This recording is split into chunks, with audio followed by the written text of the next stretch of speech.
गंगा के दक्षिण तट पर स्थित बख्तियारपुर विधानसभा क्षेत्र इन दिनों सुर्खियों में है। इसकी वजह है दिल्ली से लेकर पटना तक इस सीट को जीतने की भाजपा की कवायद, जिसमें अमित शाह से लेकर धर्मेंद्र प्रधान तक इन्वॉल्व हो चुके हैं।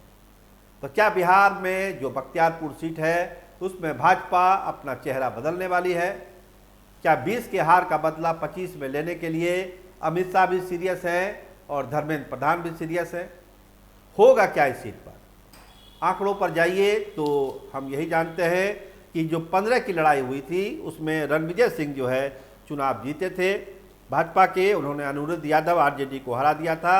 लगभग 8000 वोटों से वो चुनाव जीत गए थे। इसके बाद आया 2020, जहां पर भाजपा को करारी हार का सामना करना पड़ा और 20,000 से ज़्यादा वोटों से हार गए रणविजय सिंह, जिनको अनिरुद्ध यादव ने अपने हार का बदला लिया। तो क्या इस बार बदला लेने की बारी भारतीय जनता पार्टी की है? और क्या 20,000 से हारा हुआ उम्मीदवार ही बदला लेगा या भाजपा के दिमाग में कुछ और चल रहा है? देखिए, ललन सिंह जो लगातार लगे हुए हैं क्षेत्र में बख्तियारपुर में कि इस बार उनके हाथ में ये मोर्चा दिया जाए, कमल दिया जाए, ताकि वो चुनाव जीतकर भाजपा की झोली में डाल सकें।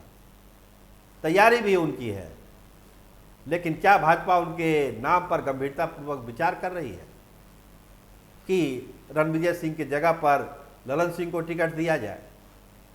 तो देखिए, हमारे जो सोर्स हैं वो यही बता रहे हैं, जो सर्वे रिपोर्ट है और जो जमीन से जो बातें गई है दिल्ली तक और पटना तक, वो यही बतलाती है कि रणविजय सिंह को लेकर एक नाराजगी है कि चेहरा बदल दीजिए, चेहरा बदल दीजिए, जीत आसान हो जाएगी, और नहीं तो फिर मुश्किल का सामना भाजपा को करना पड़ सकता है।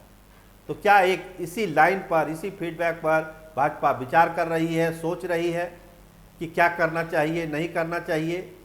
देखिए, जो मौजूदा विधायक आरजेडी के हैं उनको लेकर तो एंटी इनकम्बेंसी है ही। एतबारी बाबा के नाम से लोग उनको जानते हैं। बहुत सारे वादे भी पूरे नहीं हुए। हम आपको बताएं कि गंगा नदी पर ग्यासपुर से काला दियारा के बीच पीपा पुल की जगह पक्का पुल का निर्माण नहीं हुआ, जिसको लेकर नाराजगी है बख्तियारपुर के लोगों की। बख्तियारपुर शहर में अतिक्रमण की वजह से जाम की समस्या का भी कोई समाधान नहीं निकल पाया। जो मौजूदा विधायक है वो कहते हैं कि हम कोशिश कर रहे हैं कि इन समस्याओं का समाधान निकले, लेकिन ये कोशिश 5 साल में मुकम्मल नहीं हुई। रणविजय सिंह भी हैं लगे हुए, वो भी अपनी गोटी लाल करने में है, वो भी प्रयासरत है। लेकिन जो एक बड़ा अंतर है हार का, 20,000 से ज़्यादा वोटों का, वो रणविजय सिंह के आड़े आ रहा है और ललन सिंह का पलड़ा भारी कर रहा है। तो 2 उम्मीदवार हैं बड़े, जिनके बीच एक का चयन करना है भाजपा नेतृत्व को। उम्मीदवारों की बड़ी संख्या है बख्तियारपुर में, पटना से सटा इलाका है। जनसुराज की भी दावेदारी है, जनसुराज से भी कैंडिडेट होगा वहाँ पर। तो अलग अलग पार्टियों के अलग अलग नाम हैं, लेकिन अभी तक यही देखा गया है कि मुकाबला वहाँ आरजेडी और भाजपा के बीच ही हुआ है। तो अनिरुद्ध यादव की जो नज़दीकी है लालू परिवार से, उनका टिकट मिलना तय है। भाजपा में 2 नाम जिसकी हमने चर्चा की, रणविजय सिंह और ललन सिंह, 2 नाम पर विचार हो रहा है, लेकिन बड़े अंतर से हार और जो एक आम छवि होती है नेता की, वो पॉजिटिव नहीं होना रणविजय सिंह को कहीं न कहीं नुकसान पहुंचा रहा है और ललन सिंह को इस दौड़ में आगे ले जा रहा है। बड़ा फैसला करना है, क्योंकि अब बड़े बड़े नेता भी इस सीट के लिए इन्वॉल्व हुए हैं। अनुराग ठाकुर इन्वॉल्व हुए हैं, अमित शाह इन्वॉल्व हुए हैं और सबसे बड़ी बात धर्मेंद्र प्रधान भी इन्वॉल्व हुए हैं। तो देखिए, बहुत जल्द इस सीट का फैसला निकलेगा कि भाजपा अपना चेहरा किसको बनाती है।